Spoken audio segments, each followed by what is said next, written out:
কি চুপ করে রইলেন যে? বড় ছোটকে দিবে, ছোট বড়কে দিবে, এটাই তো বাস্তবতা। শান্তি ছোটও চায়, শান্তি বড়ও চায়, শান্তি বোরাও চায়, শান্তি পোলাও চায়, শান্তি মেয়েও চায়, শান্তি ছেলেও চায়। সবাই চায় কি চায় না? কোন শান্তি চায়? ওই সলিমের মাইয়া শান্তি নাকি? না, আল্লাহ পাকের কুদরতি শান্তি সকলে চায় কি চায় না? যেরকম ভাইরা আমার, এই নির্দিষ্ট মজলিসে সালামগুলি দেয়, এটা হলো ঠিক সালাম। এরপরে আপনার আরো কিছু জায়গা আছে, যেমন তেলাওয়াতের সময় কোরআন শরীফ তেলাওয়াত করতেছে, তখন আপনি সালাম দিবেন না। এই তেলাওয়াতের সময় সালাম দিতে নাই।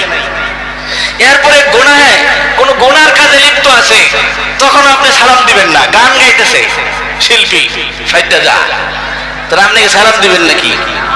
হ্যাঁ, তখন সালাম দিবেন না। ইহুদি খ্রিস্টান হিন্দু বৌদ্ধ অমুসলিম একসাথে আসতেছে, মুসলমানের সাথে হিন্দুরা অনেক সময় আসে না, তখন কিভাবে সালাম দিবেন? আসসালামু আলাইকুম মানিত্তাবাআল হুদা, আসসালামু আলাইকুম মানিত্তাবাআল, এইভাবে সালাম দিবে। তো আমি যেই কথাটা বলতেছিলাম যে একদিন রাসূল আকরাম সাল্লাল্লাহু আলাইহি সাল্লামের কাছে এক ইহুদি আসছে, আয়েশা বলতেছে আসসালামু আলাইকুম। এর অর্থ হইল আপনি মৃত্যুবরণ করেন, আপনি মারা যান, নাউজুবিল্লাহ জুড়ে কর, আপনার মৃত্যু হোক। ইহুদি আয়েশা নবীকে বলতেছে। আমার বন্ধুরা, বাবাজি আমার, আল্লাহর পয়গম্বর রাহমাতুল লিল আলামিন জবাবে তিনি বললেন ওয়া আলাইকুম, তোমার উপর মৃত্যু আসুক। সে বলল আসসালামু আলাইকুম, তোমাদের উপর মরণ আসুক। নবীও বললেন ওয়া আলাইকুম, তোমাদের উপরে, তোমাদের উপরে। যে কোন হিন্দু যদি আপনাকে সালাম দিয়েই দেয়, তখন আপনি কি বলবেন? ওয়া আলাইকুম। তখন কি বলবেন? ওয়া আলাইকুম। না দিলেও অসুবিধা নেই। আমার ভাইয়েরা, খুতবা দেওয়ার সময় সালাম দিবেন না, কারণ তখন একটা গুরুত্বপূর্ণ আমল চলতেছে। গোসলখানায়, ইস্তেঞ্জাখানায়, বাথরুমে, ওখানেও সালাম দেওয়া যাবে না। তারপরে ফিতনার আশঙ্কা হইলে মহিলাদেরকে সালাম দিবেন না। মহিলারাও এমন পুরুষকে গায়রে মাহরাম, গায়রে মাহরাম বোঝেন তো? গায়রে মাহরাম কি? হ্যাঁ, তো তাদের সাথে আপনি সালাম দিলে এটা ফিতনার একটা অবস্থা তৈরি হয়ে গেল। যদি মনে করেন কোন মহিলাকে সালাম দিলে ফিতনা হওয়ার সম্ভাবনা আছে, কোন মহিলা যদি মনে করেন কোন পুরুষকে সালাম দিলে ফিতনা হওয়ার সম্ভাবনা আছে, ওই ক্ষেত্রে সালাম বর্জন করতে হবে। যেরকম ঠিক কিনা? সালাম বর্জন করতে হবে, সালাম দেওয়া যাবে না। তারপরে ঘুমন্ত ব্যক্তিকে সালাম দেওয়া যাবে না। পানাহাররত ব্যক্তি খানা খাইতেছে, তখন আপনি সালাম দিবেন না, সুযোগ দেন খানা শেষ করো, এরপরে। নামাজরত ব্যক্তিকে সালাম দেওয়া যাবে না। জিকিররত ব্যক্তি জিকির করতেছে, আপনি একটু অপেক্ষায় থাকেন, সালাম দিবেন না। ভাইরা আমার, আল্লাহ নবী, বিশ্ব নবী রাহমাতুল লিল আলামিন মেরাজ শরীফ থেকে আসলেন, মনে আছে কথা? আল্লাহ নবী, বিশ্ব নবী রাহমাতুল লিল আলামিন মেরাজ শরীফ থেকে আসলেন, মেরাজ থেকে আসলেন, দুইটা জিনিস নিয়ে আসলেন। একটা হলো সালাম, আরেকটা হলো সালাত। একটা হলো সালাম, আরেকটা হলো সালাত। এই দুইটাই নামাজের দুরুদের মধ্যে আছে না নাই? যেরকম আল্লাহুম্মা সাল্লি আলা মুহাম্মাদ ওয়া আলা আলি মুহাম্মাদ কামা সাল্লাইতা আলা ইব্রাহিম ওয়া আলা আলি ইব্রাহিম ইন্নাকা হামিদুম মাজিদ। এখানে সালাত ও সালাম দুইটি আছে। আল্লাহুম্মা বারিক আলা মুহাম্মাদ ওয়া আলা আলি মুহাম্মাদ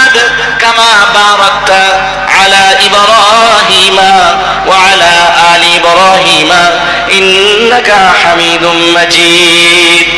এখানেও বরকতের কথা আছে না নাই? দেখেন নবী আলাইহিস সালাতু ওয়াস সালামের নাম শুনলে দুরূদ পড়তে হয়।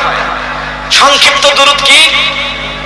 সাল্লাল্লাহু আলাইহি ওয়াসাল্লাম। এই সংক্ষিপ্ত দুরূদ আমাদের জানা আছে না নাই? অনেকে মনে করে যে লম্বা দুরূদ না পড়লে তাহলে এটা দুরূদ হয় না।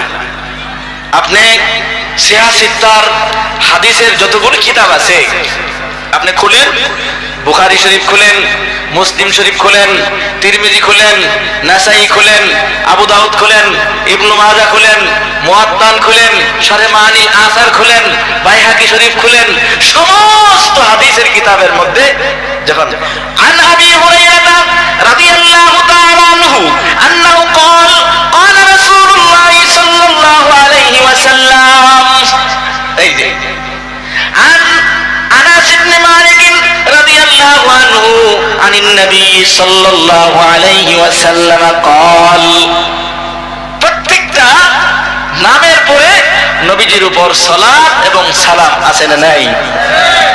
আসসালাতু আসসালামু আলাইকা ইয়া রাসূলুল্লাহ। আমরা অনেকেই রওজার পাশে যায়া নবীজির সালাম করছি না, আসসালাতু আসসালামু আলাইকা ইয়া রাসূলুল্লাহ। যাই হোক, তো রাসূলুল্লাহ সাল্লাল্লাহু আলাইহি সাল্লাম মেরাজ শরীফ থেকে দুইটা জিনিস নিয়ে আসলেন, একটা হলো সালাম আর হলো সালাত। এই সালাম আমি নামাজের আগে একটু মস্ক করাইছিলাম, আপনারা তখন হয়তো ছিলেন না। আমি আবার বলি, আমার সাথে কয়েকবার মস্ক করেন। মস্ক বলেন তো, উচ্চারণ করেন, আসসালামু আলাইকুম। আবার সবাই বলেন আসসালামু, আসসালামু, আসসালামু আলাইকুম, আসসালামু আলাইকুম।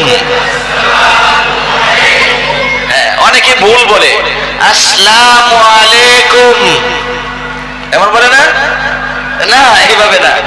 তো শুদ্ধ উচ্চারণ করে সালাম দিত। বিশেষ তিনটি সুন্নতের মধ্যে একটা হলো বেশি বেশি সালাম দেওয়া। বেশি বেশি কি দেওয়া? সালাম দেওয়া, শুদ্ধ করে সালাম দেওয়া। তাহলে রহমত এবং বরকতের ফয়সালা করে দিবেন কে? আল্লাহ। এই জন্য আবার বলেন আসসালামু আলাইকুম, আসসালামু আলাইকুম ওয়া রাহমাতুল্লাহি ওয়া বারাকাতুহু। এখন এই সবগুলি একসাথে পড়তে পারবেন? আসসালামু আলাইকুম ওয়া রাহমাতুল্লাহি ওয়া বারাকাতুহু। পিছনে অনেক ভাই দাঁড়ায় আছেন, আমি আহ্বান করব আপনারা একটু ভিতরে চলে আসলে ভালো হয়। তো এইভাবে আমরা সালাম দিব। আল্লাহ রাসূল সাল্লাল্লাহু আলাইহি ওয়াসাল্লামের আরেক হাদিসের মধ্যে পাওয়া যায় যে সালাম এটা কত গুরুত্বপূর্ণ জিনিস। আবু দাউদ শরীফের 5200 নাম্বার হাদিস, হযরত আবু হুরায়রার বর্ণনা, قال رسول الله صلى الله عليه وسلم إذا لقي أحدكم أخاه فليسلم عليه فإن حالت بينهما شجرة أو جدار أو حجر ثم لقيه فليسلم عليه। কত বেশি পরিমাণ সালাম দিবে। আবু হুরায়রার বর্ণনা, আল্লাহর নবী বলেন ইযা লাকিয়া আহাদুকুম আখাহু, যখন তোমাদের কোনো ভাইয়ের সাথে সাক্ষাৎ হয়ে যাবে, ফালিউসাল্লিম আলাইহি, সহিহ শুদ্ধ করে সুন্দর করে তাকে সালাম দিয়ে দিবে। ফাইন হালাত বাইনাহুমা শাজারাতুন, সালাম দেওয়ার পরে যদি একটা দেয়ালের আড়াল হয়, আবার সাক্ষাৎ হয়, তাকে আবার সালাম দাও, আসসালামু আলাইকুম ওয়া রাহমাতুল্লাহি ওয়া বারাকাতুহু। এরপরে আল্লাহর পয়গম্বর বলেন সামান্য একটু হায়াল হলো, একটু পর্দার আড়াল হলো, আবার দেখা হলো, সালাম দাও। আমরা কি মনে করি যে একবার হুজুরের সালাম আবার দেখা হয়েছে, আবার সালাম দিব, ওইটা কেমন দেখা যায়? ঠিক না বেটি? শরমের মাঝে না। সন্তান মায়ের সালাম দিতে চায় না, এ শরম। স্বামী তার স্ত্রীকে সালাম দিতে চায় না, শরম। আমার স্বামী যদি সালাম দেয় তো স্ত্রী আবার শরমে সালামের উত্তর দেয় না, এমন আছে না নাই? জুড়ে কোন? অনেক ঘরের মধ্যে দেখবেন অনেক স্ত্রীরা খুব ধার্মিক, নামাজি, পরহেজগার। আবার অনেক সংসারে দেখবেন স্বামীরা খুব ধার্মিক, স্ত্রী নিয়ে বড় জ্বালায় আছে। কথা ঠিক কিনা? জুড়ে কর। সালাম দেয় না কেন? শরম। আজকে এখান থেকে উঠা যায় সালাম দিবেন, দরজাটা খুলবো না, খোলার সাথে সাথে সালাম দিবেন, আসসালামু আলাইকুম ওয়া রাহমাতুল্লাহি ওয়া বারাকাতুহু। রাজি আছেন তো ইনশাআল্লাহ? মহিলাদেরকেও বলবো, আপনারা ঘরে যাইবেন, যায় সালাম দিবেন, যারাই আছে, আসসালামু আলাইকুম ওয়া রাহমাতুল্লাহি ওয়া বারাকাতুহু। রাজি আছেন মহিলারা? আসতে কোন আপনারা? আচ্ছা, এই যে স্টুডেন্ট, ছাত্র যারা আছো, কলেজ, ভার্সিটি, স্কুল থেকে আসছো, তুমি আয়েশা সবার আগে, বইগুলি রাখার আগে তুমি সালাম দাও, আসসালামু আলাইকুম ওয়া রাহমাতুল্লাহি ওয়া বারাকাতুহু। এইভাবে যখন সব জায়গায় ইমাম সাহেব মুসল্লিদেরকে সালাম দিবে, আসসালামু আলাইকুম ওয়া রাহমাতুল্লাহি ওয়া বারাকাতুহু। চাচা অপেক্ষায় থাকে, বাতিজা আমারে সালাম দিবে, আমি মুরব্বি মানুষ, আমি সালাম দিলে এটা কেমন দেখা যায়? ঠিক না বেঠিক? এটা একটা ভুল ধারণার মধ্যে আছে, কুসংস্কারের মধ্যে আছে, এটা ঠিক না। আমাদের এখান থেকে বের হয়ে আসতে হবে। সব জায়গায় আমরা যদি সালামের প্রচলন করি, আফসুস সালাম, আফসুস সালাম, নবীজির একটা সুন্নত জিন্দা হয়ে যাবে। কথা জোরে কোন ঠিক কিনা? এ মুসলমান ভাইরা, একটা সুন্নত যদি জিন্দা করতে পারেন, হতে পারে পয়গম্বর আরবীর একটা সুন্নত জিন্দা করার কারণে আল্লাহ রাব্বুল আলামিন এই এক সুন্নতকে জরিয়া বানাইয়া আমার আপনার নাজাতের ফয়সালা করে দিতে পারেন। কথা কোন ঠিক কিনা? ছোট্ট একটা ঘটনা শোনাই। সিহাসিত্তার বিখ্যাত কিতাব আবু দাউদ শরীফের ভেতরে এসেছে, ইমাম আবু দাউদ রাহমাতুল্লাহি আলাইহি বহুত বড় মুহাদ্দিস ছিলেন, বহুত বড় বুজুর্গ ছিলেন, বহুত বড় আবেদ ছিলেন। ইমাম আবু দাউদ রাহমাতুল্লাহি আলাইহি পয়গম্বরের একখানা হাদিস, হাক্কুল মুসলিমি আলাল মুসলিমি খামসুন, তিনি বললেন এক মুসলমানের জন্য অপর মুসলমানের উপরে 5টি অধিকার রয়েছে, 5টি হক রয়েছে।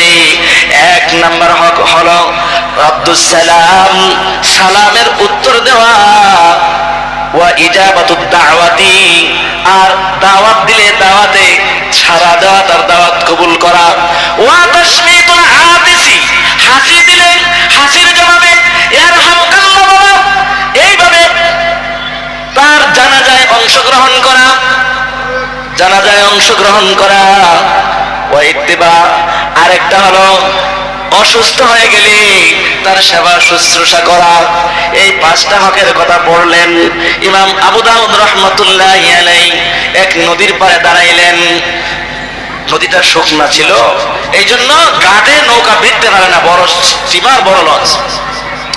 আমার বন্ধুরা, বাবাজি আমার, ঘাটে ভিড়তে পারে নাই, দূরে দাঁড়িয়ে আছে বড় স্টিমার, বড় জাহাজ। ওখানে আল্লাহর এক গোলাম হাসি দিল, হাসি দেওয়ার পর বলল আলহামদুলিল্লাহ। হাসি দেওয়ার পরে কি বলতে হয়? আলহামদুলিল্লাহ। হাসি দেওয়ার পরে যে শুনবে সে বলবে ইয়ারহামুকাল্লাহ।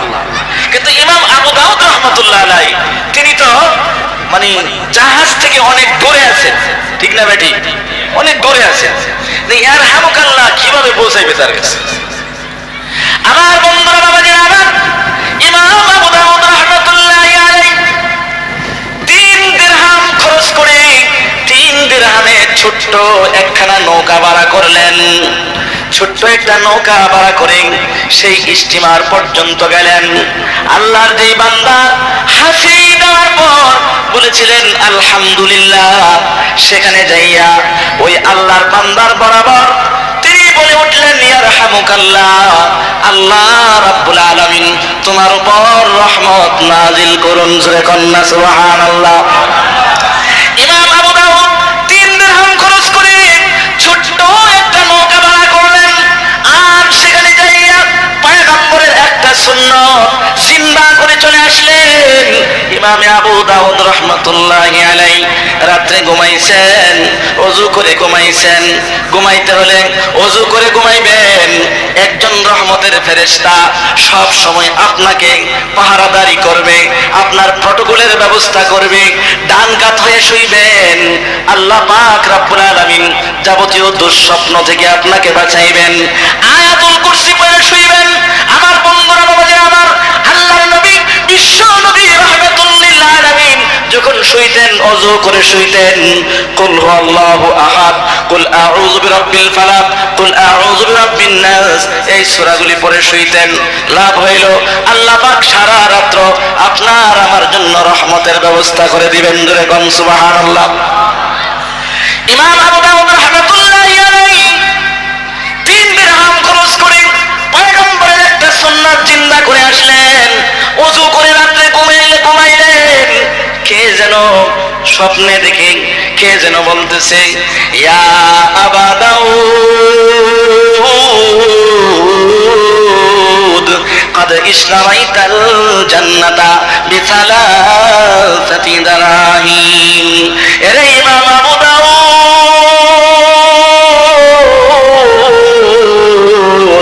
3 দিরহাম খরচ করলা না রে, আমার মালিকের জান্নাতটা তুমি ক্রয় করে ফেললা। জোরে কন্যা সুবহানাল্লাহ। আমার বন্ধুরা, বাবাজিরা আমার, যদি এই সালাম দিয়া আপনি একটা সুন্নাত জিন্দা করতে পারেন, সমাজের মধ্যে শান্তির ব্যবস্থা আল্লাহ পাক করে দিবেন। আপনার ওসিলায় যদি সমাজের মধ্যে শান্তির ফয়সালা হয়ে যায়, সালামের বিস্তার ঘটে যায়, আমার বাবাজিরা ভাইয়েরা আমার, হইতে পারে আল্লাহ পাক রব্বুল আলামিন এই সুন্নতকে জরিয়া বানাইয়া আমার আপনার ইমাম আবু দাউদের মতো নাজাতের ফয়সালা করে দিতে পারেন। জোরে কোন ঠিক কিনা? আমার বন্ধুরা, বাবাজিরা আমার, আরেকটা ঘটনা শুনে আল্লাহর নবীর বিখ্যাত সাহাবী আউফ ইবনে মালিক আল-আশজাঈ তিনি ইসলাম গ্রহণ করলেন, কালেমা পড়লেন, মুসলমান হয়ে গেলেন। এইবার তিনি আল্লাহর নবীর দরবারে আসা যাওয়া করেন, আল্লাহর নবীর কাছে কালেমা শিখেন, আল্লাহর নবীর কাছে সালাম কালাম শিখেন, কুরআনুল কারীমের তেলাওয়াত শিখেন, দরবারে নবুয়াতে আসা যাওয়া করেন। কাফেরদের গায়ে আগুন জ্বলতেছে। না না না, হতে পারে না আমাদের ধর্ম ছেড়ে আউফ ইবনে মালিক আল-আশজাঈ সে পয়গম্বরের দরবারে আসা যাওয়া করবে, নতুন ধর্ম গ্রহণ করবে, আমাদের ধর্মের উপর চুনকালি লাগাই দিবে। হতে পারে না, হতে পারে না, এটা হতে পারে না, কখনো না। এই জন্য আউফ ইবনে মালিক আল-আশজাঈকে প্রতিরোধ করার জন্য, তাকে বাধা দেওয়ার জন্য চতুর্দিক থেকে ষড়যন্ত্র শুরু করে দিল। আমার বন্ধুরা, বাবাজিরা আমার, অমুসলিম কাফের বেঈমান আল্লাহর দুশমনরা, পয়গম্বরের দুশমনরা আউফ ইবনে মালিক আল-আশজাঈকে চতুর্দিক থেকে ঘেরাও করে ফেলল, তার বাড়িটাকে ঘেরাও করে ফেলল। চতুর্দিক থেকে আউফ ইবনে মালিক আল-আশজাঈর উপর আক্রমণ শুরু করে দিল। আমার বন্ধুগণ, আউফ ইবনে মালিক আল-আশজাঈকে তার 2টা হাত বেঁধে ফেললো, 2টা পা বেঁধে ফেললো, তার স্ত্রী 2টা হাত 2টা পা বেঁধে ঘরের মধ্যে আটকায় রাখলো। একটা মাত্র সন্তান ছিল, কলিজার টুকরা একটা সন্তান, তাদের রুজি রোজগার করতো, কামাই করতো। এই সন্তানটাকে মা এবং বাবাকে বেঁধে তারা ধরে নিয়ে গেল। কোথায় নিয়ে গেল? কোনো সন্ধান নাই, কোনো খবর নাই। মা এবং বাবা দুইজনে হয়রান আর পেরেশান হয়ে গেছে। আহারে, আজকে 5 দিন হয়ে গেল, ঘরের মধ্যে কোনো খাবার নাই, চুলার মধ্যে আগুন নাই, একটা মাত্র সন্তান কামাই করতো, আজকে সন্তান নাই, কামাইও নাই। এটাও বড় কথা না, কলিজার টুকরা সন্তান কোথায় আছে